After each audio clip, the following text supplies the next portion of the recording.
This is a short video on colour theory and in particular on using paint to create a colour wheel.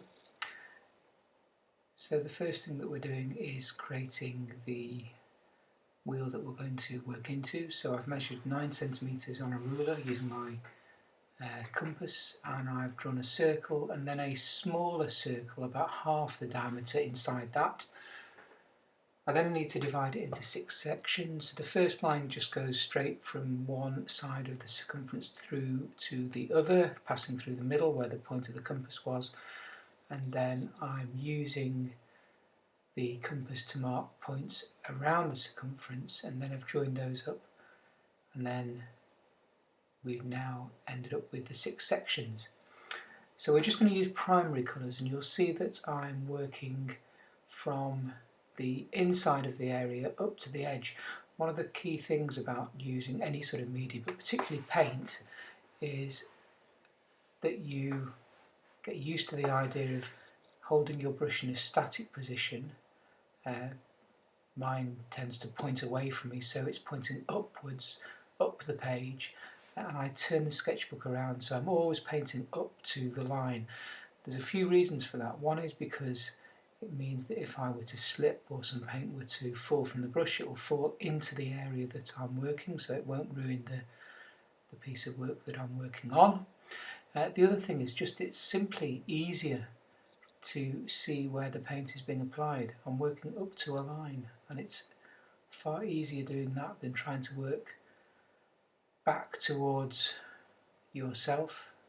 So you can try and develop that as a habit to move along with, not just with paint but with any media. So if you're using pencil, crayon or oil pastel or anything else, that's what you should be doing. Now we're on to our second primary colour here, and as I say, it's just the 3 primaries we're going to use to create this colour wheel. And the way that I'm going about this is I'm painting a primary, then leaving a gap, then painting another primary, then leaving a gap, and then painting the third primary and then leaving a gap.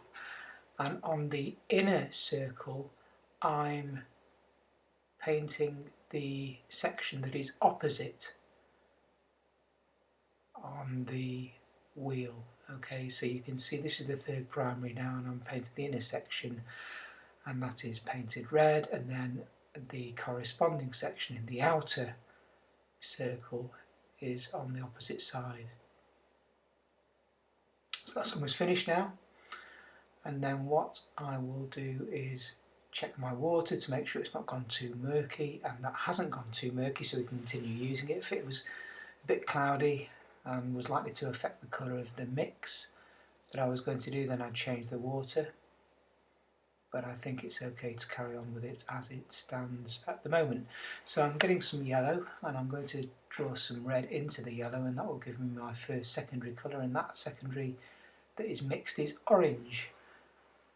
And so the orange is being applied, and you can see it's going in the section just inside where the blue is, and there's a reason for that we will move on to in a section. So it's going to go there, and then the corresponding orange is going to be on the outer section facing it, again against the blue.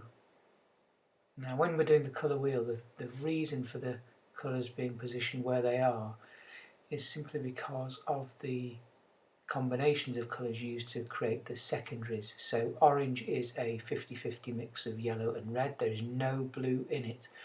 So on that colour circle, the colour wheel, the orange is as far away from the blue as possible, therefore we place it opposite to it. And the next secondary colour that we're going to mix, you'll see, is a mix of the yellow and the blue, and that will create a green, and that will go in the section that is opposite the red, because there is no red in that mix. It's worth noting as well, and you can see this as we're going along, that if you want to compare the red against the orange, you'll see that they are quite similar. Alright, so it's very clear, isn't it, that when you look at the orange, it's very clear that there is red in that orange. But when you look against the blue, so orange next to the blue, they're very distinct from one another, and that's what we mean by opposite colours or complementary colours, those terms used to describe a primary and a secondary that are opposite each other on the colour wheel. So this is the third and final secondary colour that's going in. This is the purple, or magenta it's sometimes called, and it's the mix of the red and the blue.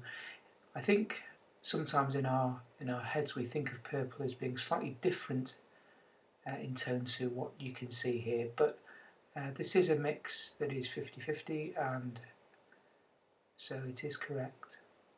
Paints I've used today to do this are the same as the ones that we have at school, same with a brush, so it's a short-handled, soft bristle medium brush. And there we are, more or less at the end point. So I hope you've enjoyed watching it. Thanks very much.